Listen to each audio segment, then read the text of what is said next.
പാഷാണത്തിൽ കൃമി എന്ന് കേട്ടിട്ടുണ്ടോ? അങ്ങനെ ഒരു പ്രയോഗം ഞങ്ങളുടെ മധ്യ കേരളത്തിലുണ്ട്. എറണാകുളം ജില്ലയിൽ പൊതുവെയും ആലുവ താലൂക്കിൽ പ്രത്യേകിച്ചുമുണ്ട്. നിങ്ങളുടെയൊക്കെ നാട്ടിലുണ്ടോ ഇല്ലയെന്നും എനിക്കറിയില്ല. ഈ പാഷാണത്തിൽ കൃമി എന്ന വാക്കിന്റെ കൃത്യമായിട്ടുള്ള അർത്ഥം മനസ്സിലാകണമെങ്കിൽ നമ്മുടെ രാഹുൽ ഈശ്വറിനെ കണ്ടാൽ മതി. ഇയാൾ കഴിഞ്ഞ കുറെ കാലമായിട്ട് കേരളത്തിലെ വിവിധ ടെലിവിഷൻ ചാനലുകളിൽ വന്നിരുന്ന് പറഞ്ഞുകൊണ്ടിരിക്കുന്ന വിഡ്ഢിത്തരങ്ങൾ, അതിനെ ന്യായീകരിക്കാൻ പുള്ളി നിരത്തിക്കൊണ്ടിരിക്കുന്ന ന്യായവാദങ്ങൾ, അതുമായി ബന്ധപ്പെട്ട പുള്ളിയുടെ വളരെ അശ്ലീലമായ ചില ആംഗ്യവിക്ഷേപങ്ങൾ, പുള്ളിയുടെ ആവണക്കെണ്ണ കുടിച്ച പോലെയുള്ള മുഖഭാവം, ഇതെല്ലാം കൂടി ചേർത്ത് വെച്ച് നോക്കിയാൽ ഈ പാഷാണത്തിൽ കൃമി എങ്ങനെ ഇരിക്കും എന്ന് നിങ്ങൾക്ക് മനസ്സിലാക്കാവുന്നതാണ്. ഇയാളെ കൊണ്ട് വേറെ ഉപദ്രവമൊന്നുമില്ല. പുള്ളിയായിട്ട് ആരെയും ബലാത്സംഗം ചെയ്യോ മാനഭംഗപ്പെടുത്തുകയോ ഒന്നും ചെയ്യില്ല. പുള്ളിയുടെ ഒരേ ഒരു തകരാറ് എന്ന് പറഞ്ഞാൽ എവിടെയെങ്കിലും എന്തെങ്കിലും പീഡന കേസുണ്ടെങ്കിൽ, ഏതെങ്കിലും ബലാത്സംഗ കേസുണ്ടെങ്കിൽ ആരും ക്ഷണിക്കാതെ തന്നെ പുള്ളി അതിൽ ചാടി വീഴും. എന്നിട്ട് ഈ ബലാത്സംഗം ചെയ്ത ആളുടെ അല്ലെങ്കിൽ പീഡിപ്പിച്ച ആളുടെ വക്കാലത്ത് അയാൾ പോലും അറിയാതെ ഇദ്ദേഹം ഏറ്റെടുക്കും. ഇദ്ദേഹം ടെലിവിഷൻ ചാനലുകളിലെല്ലാം പോയിട്ട് ഈ ബലാത്സംഗം ചെയ്ത ആള്, അല്ലെങ്കിൽ പീഡനം നടത്തിയ ആള്, അല്ലെങ്കിൽ വാക്ക് പറഞ്ഞിട്ട് വഞ്ചിച്ച ആളെ പുള്ളിയാൽ കഴിയുന്ന രീതിയിൽ പിന്തുണയ്ക്കും. ഇയാളുടെ ഈ പിന്തുണ കംപ്ലീറ്റ് കഴിയുമ്പോഴത്തേക്കും ഈ ഹതഭാഗ്യനായ പീഡകന്റെ സ്ഥിതി വളരെ പരിതാപകരമാണ്. ഇദ്ദേഹത്തോട് താരതമ്യം ചെയ്യാവുന്ന ഒരാളെ മുമ്പുണ്ടായിരുന്നു.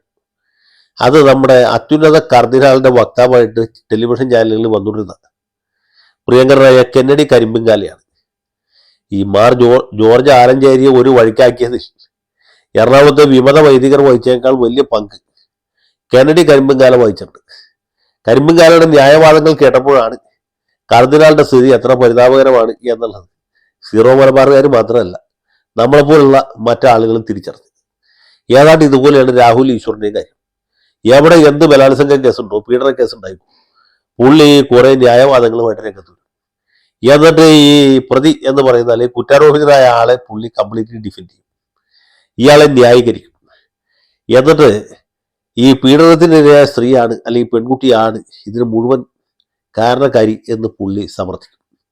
പുള്ളിക്ക് ഇതുകൊണ്ട് പ്രത്യേകിച്ച് ഒരു നേട്ടമില്ല. ഇപ്പൊ രാഹുൽ മാങ്കൂട്ടത്തിന്റെ കാര്യത്തിലും സംഭവിച്ചുകൊണ്ടിരിക്കുന്ന ഇതാണ്.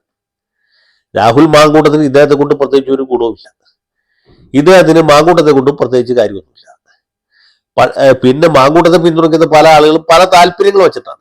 ചിലർ വി ഡി സതീശനോടുള്ള വിരോധം കൊണ്ട് ചെയ്യുന്നുണ്ട്, ചിലർ ഷാഫി പറമ്പിനോടുള്ള താല്പര്യം കൊണ്ട് ചെയ്യുന്നുണ്ട്, ചിലരൊക്കെ മാങ്കൂട്ടത്തിൽ പണം കൊടുത്ത് ഇറക്കിയിട്ടുമുണ്ട്. ഒരുപാട് സൈബർ ഗുണ്ടകൾ രംഗത്തിറങ്ങിയിട്ടുണ്ട്. അവരുടെ ജോലികൾ രണ്ടാണ്. ഒന്ന് വി ഡി സതീശനെ തെറി പറയാം, രണ്ട് രാഹുൽ മാങ്കൂട്ടം ഒരു പുണ്യവാനാണ് എന്ന് സമർത്ഥിക്കാം. ഈ പണം വാങ്ങിയിട്ട് വീഡിയോ ചെയ്യുന്ന ആളല്ല രാഹുൽ ഈശ്വർ. അദ്ദേഹത്തിന് യൂട്യൂബിൽ നിന്ന് വല്ല പണം കിട്ടണമെന്ന് എനിക്കറിയില്ല. പക്ഷേ ഇദ്ദേഹത്തിന്റെ പ്രവൃത്തി എന്ന് പറയുന്നത് പ്രത്യക്ഷത്തിൽ രാഹുൽ മാങ്കൂട്ടത്തെ സഹായിക്കുകയും ആത്യന്തികമായിട്ട് അയാളെ ജയിലിലേക്ക് ഊന്തിത്തള്ളി പറഞ്ഞു വിടുകയുമാണ്. കാരണം യവന്റെ ഈ വീഡിയോ കണ്ട ഒരു മൈഷട്ടോ ഒരു ജഡ്ജിയോ ഒരു കാരണവശാലും മാങ്കൂട്ടത്തിന് ജാമ്യം കൊടുക്കുന്നതിന് മുമ്പ് 2 പ്രാവശ്യം ആലോചിക്കും, കൊടുക്കണോ വേണമോ വേണ്ടയോ. നാലാലൊരു നിവൃത്തി ഉണ്ടെങ്കിൽ ജാമ്യ ഹർജി തള്ളിക്കളയും. കാരണം അത്ര രസകരമായ രീതിയിലാണ് നമ്മുടെ പ്രിയ സുഹൃത്ത് രാഹുൽ ഈശ്വർ ഈ വിഷയങ്ങൾ ഉന്നയിച്ചുകൊണ്ടിരിക്കുന്നത്.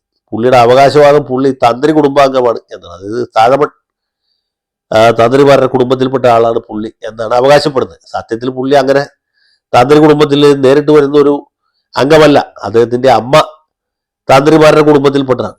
അത് ഈ നമ്പൂരിമാർക്ക് പിതൃദായ ക്രമമാണ് ഉള്ളത്. അവർ മരുമക്കത്തായമല്ല, മക്കത്തായികളാണ്. അവർ രാഹുലിന്റെ അച്ഛൻ ഈശ്വരൻ നമ്പൂരിയുടെ ഇല്ലത്താണ് അദ്ദേഹത്തിന് ലീനുള്ളത്, അല്ലാതെ അമ്മയുടെ താഴമൺ ഇല്ലത്തല്ല. പക്ഷെ പുള്ളി അപ്പോഴും തന്ത്രി കുടുംബം. ഞാൻ ശബരിമല അയ്യപ്പന്റെ സ്വന്തം ആളാണ്. അയ്യപ്പസ്വാമി ഞാൻ ഒരുമിച്ച് സ്കൂളിൽ പഠിക്കുന്ന കാലത്ത് ഗോട്ടി കളിച്ചിട്ടുള്ളതാണ്. ഇതൊക്കെയാണ് പുള്ളിയുടെ അവകാശവാദം. അങ്ങനെയുള്ളതായ ഈ രാഹുൽ ഈശ്വർ ശബരിമലയുടെ കാര്യത്തെ പറ്റി പറയണേ പോട്ടെന്ന് വെക്കാം. അത് പിന്നെ പുള്ളിയുടെ കുടുംബവകയായിരുന്നു, അല്ലെങ്കിൽ പുള്ളിയുടെ അമ്മയുടെ കുടുംബക്കാർക്ക് അവിടെ തന്ത്രവിദ്യ ഉണ്ടായിരുന്നു എന്ന് പറയാം. പക്ഷെ ഇയാളെ പോലെയുള്ള ഈ ഫ്രോഡുകൾ ഇവിടെ എന്ത് ബലാത്സംഗ കേസുണ്ടെങ്കിലും കുറ്റവാളികളെ ന്യായീകരിക്കുകയും ഈ അതിക്രമത്തിന് ഇരയായ ആളുകളെ ആക്ഷേപിക്കുകയും പരിഹസിക്കുകയും പൂച്ഛിക്കുകയും അവരെല്ലാവരും തന്നെ വഴിപഴച്ചവരാണ് എന്ന് സ്ഥാപിക്കാൻ ശ്രമിക്കുകയും ചെയ്യുന്നത് ഒരു വലിയ സാമൂഹ്യ ദുരന്തമാണ്.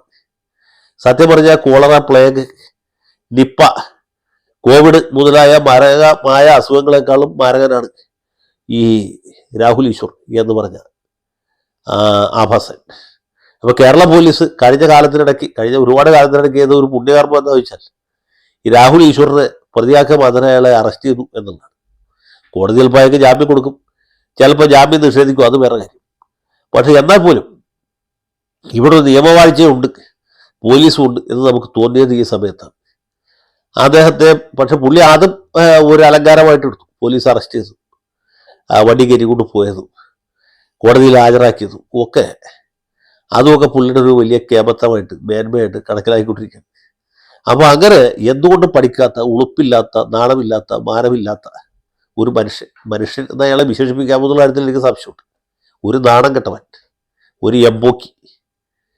അയാൾ തന്ത്രി കുടുംബാംഗമാണെന്ന് പറയുന്നത് താഴമൺ ഇല്ലത്തിനും അപമാനമാണ്. നമ്പൂരി സമുദായത്തിന് മാത്രമല്ല, മനുഷ്യവംശത്തിന് തന്നെ അപമാനമാണ്. ഇനി ഇയാളെപ്പറ്റി വല്ലതും പറഞ്ഞാൽ വളരെ അശ്ലീലമായി പോകും എന്നുള്ളത് ഞാൻ ദീർഘിപ്പിക്കുന്നില്ല. ഇവൻ്റെയൊക്കെ ആറാം വാരിക്ക് പൂശാൻ ആളില്ല എന്നുള്ളതാണ് നമ്മുടെ സാക്ഷര കേരളം നേരിടുന്ന ഏറ്റവും വലിയ പ്രതിസന്ധി.